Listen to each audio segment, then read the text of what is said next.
हरे कृष्णा। तो हमारे ग्रंथराज श्रीमद् भागवत के इस भागवत प्रभा जो कि लगातार आप लोगों को ज्ञान की वर्षा कर रहा है, प्रथम बार ऐसा हो रहा है कि क्रम से भागवत के सभी अध्यायों का संक्षिप्त रूप में वर्णन यहाँ चल रहा है।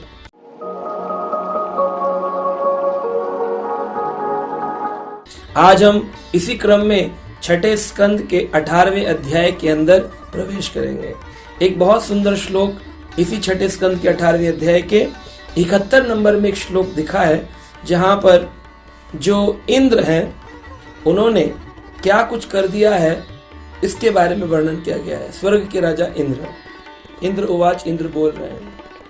इंद्र उवाच अम्ब ते अहम व्यवसितम उपधार्य गतो अंतिकम लब्धांतरो छिद्दम गर्भम अर्थ बुद्धिर्न धर्मरकः धर्मद्रिकः। यहाँ पर कहा गया है, एक बार जो कश्यप मुनि है उनकी एक पत्नी दिति, जिनसे दैत्य उत्पन्न हुए हिरणाक्ष, हिरण्यकश्यपु, जिनके पुत्र हुए प्रहलाद, प्रहलाद के पुत्र हुए विरोचन, विरोचन के पुत्र हुए बलि। इस प्रकार क्रम में इस पूरे दैत्य वंश में कई भक्त भी हुए। प्रहलाद, बलि ये भक्त हुए। तो दिति के जो पुत्र दैत्यों में हिरणाक्ष, हिरण्यकश्यप जब मारे गए तो दिति माता का आक्रोश इंद्र के प्रति हो गया कि इंद्र की रक्षा हेतु इंद्रयाणी व्याकुलम लोके मृणयंती युगे युगे, भागवत में वर्णन किया गया। इंद्र के दुश्मन जब बढ़ जाते हैं तो भगवान कृष्ण अपने अवतारों के या स्वयं के माध्यम से युग युग में इंद्र की रक्षा करते हैं। तो भगवान कृष्ण ने नरसिंह रूप लेकर केशवद्रीता नरहरि रूपा जय जगदीश हरे, उन्हीं भगवान कृष्ण ने केशवद्रीता वराह रूप लेके जय जगदीश हरे। तो भगवान ने ही वराह रूप लेके, भगवान ने ही नरसिंह रूप लेके हिरणाक्ष, हिरण्यकश्यप को मारा। तो दिति दैत्यों की मां अपनी बहन अदिति यानी देवताओं की मां अदिति के पुत्र इंद्र अपनी ही बहन के पुत्र से द्वेष कर बैठी। उन्होंने कहा कि इंद्र, तुमने कैसे मेरे पुत्र को मारा, अब मैं एक व्रत करूंगी और उस व्रत के माध्यम से तुमको मारने के लिए एक राक्षस उत्पन्न करूंगी जो इंद्र का वध कर देगा। ऐसा भाव रख के व्रत प्लान किया। जब व्रत की प्लानिंग कर रही थी, लिखा है इंद्र ने कहा, मेरी मां अंबे, जैसा कि मैं जानता हूं कि ये जो कार्य आप कर रही हैं इसमें आपकी स्वेच्छा इच्छा छुपी हुई है, लेकिन आपकी इस इच्छा ने मेरे मन में विकार उत्पन्न कर दिए। मैं भूल गया कि आप मेरी मौसी लगती हैं, है ना, आप मेरी मां लगती हैं, मौसेरी मां, आप मेरी मां लगती हैं। अदिति, दिति कश्यप मुनि की दोनों पत्नियां, दोनों बहनें भी हैं। आप मेरी मां लगती हैं। आपने एक नियम लिया है, यह भी मैं भूल गया और मैं आपके अंदर दोष रोपण करने लगा। जब आप अपना गर्भ धारण करी हुई थी उस काल में मैं आपके गर्भ में प्रवेश कर गया और मैंने आपके गर्भ में उत्पन्न होने वाला वह जीव जिसे आपने व्रतों के माध्यम से, तपस्या के बल से अपने गर्भ में प्रवेश दिया था, मेरे वध के प्रयोजन से मैंने अपनी तलवार से उस गर्भ को 7 भागों में काट दिया। ये इंद्र ने कहा। मां घबरा गई। अच्छा, 7 भागों में काटा? हाँ मां, 7 भागों में काटा।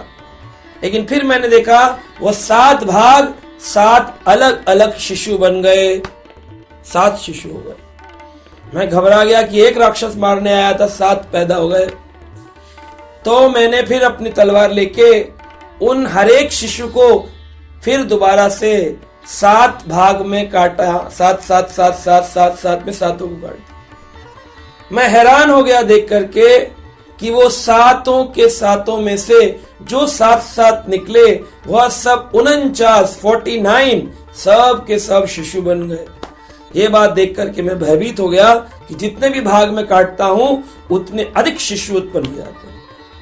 इस चीज ने मुझे भयभीत कर दिया। मैं उस गर्भ से बाहर निकल आया और अब मैं जो हूं घबरा रहा हूं। ये बात सुनकर के जो दिति माता थी उन्होंने कहा, जो भी था अब तुमने इसका वर्णन कर दिया है। मेरे गर्भ से जो बाहर निकले हैं ये सब मरुत कहलाएंगे। मारुति नंदन कहते हैं ना, मरुत कहलाएंगे, मरुत कहलाएंगे। मरुत यानी कि वायु पुत्र कहलाएंगे। क्योंकि मैंने वैष्णव विधि का पालन किया था अपने पुत्र की प्राप्ति के लिए, तो ये सब वैष्णव विधि का पालन करेंगे। देखिए जलन की आग कैसी होती है। इंद्र ने अपने ही परिवार में शिशुओं को काटने का प्रयास किया। आज समाज में इतनी विकृति हो चुकी है, भाई भाई को काट रहा है। इंद्र अपने मौसी, ये अदिति का पुत्र है और वो दिति के पुत्र होने वाले थे। अदिति के पुत्र ने अपनी ही मौसी दिति के घर में प्रवेश करके गर्भास्थ शिशु को मारने का प्रयास किया। अपनी पोजीशन, अपनी गद्दी से इतनी अटैचमेंट किस बात के लिए? क्या लेकर के आए थे? तो शरीर छूटेगा, कुछ साथ लेकर जाएंगे। बस इसी संसार का प्रकल्प है जिसमें इतनी आसक्ति है, इतना अटैचमेंट है कि आदमी घृणित करने से सोचता नहीं है। हमेशा व्यक्ति प्रश्न करता है कि इंद्र का ही नाम क्यों आता है। इंद्र तो केवल लीलावश हमको शिक्षा देने हेतु ये कार्य करते हैं कि अगर देवता लोक में भी चले गए, स्वर्ग लोक में भी, तब भी ये घृणित भाव या द्वेष का भाव, ये जलन का भाव समाप्त नहीं होता है। इसलिए अच्छा होगा कि आज हम निर्मल हृदय हो जाएं, सबको अपने गले लगाएं, सबका अभिनंदन करें, सबका स्वागत करें। लेकिन ऐसा होता नहीं है। द्वेष की भावना से भरा व्यक्ति अपने ही लोगों में ज्यादा निंदा चुगली करता है। निंदा चुगली करते पड़ोसी की, दूसरे की दूर की नहीं, अपने ही परिवार की, फिर अपने आसपास के लोगों की होती है। जिनको हम अधिक जानते हैं उन्हीं की हम ज्यादा निंदा करते हैं। जिनको जानते नहीं उनसे हमारा मतलब नहीं, उनकी निंदा नहीं। तो निंदा हमेशा अपने क्लोज एसोसिएट्स, क्लोज फ्रेंड्स की होती है। तो इसका मतलब क्या हुआ कि क्लोज एसोसिएशन में ना रहें, लेकिन निंदा चुगली से परे रहें, दोष दृष्टि से परे रहें। यहाँ पर इंद्र यही सिद्धांत प्रस्तुत कर रहे हैं। उन्होंने ऐसा किया तो फल क्या मिला? 49 वायुदेव मारुत गण प्रकट हो गए। ये मारुत गणों की उत्पत्ति की कथा इस भागवत के अध्याय में बताई गई है। आगे की कथा अगले हफ्ते के एपिसोड में श्रवण करेंगे। तब तक के लिए हरे कृष्णा।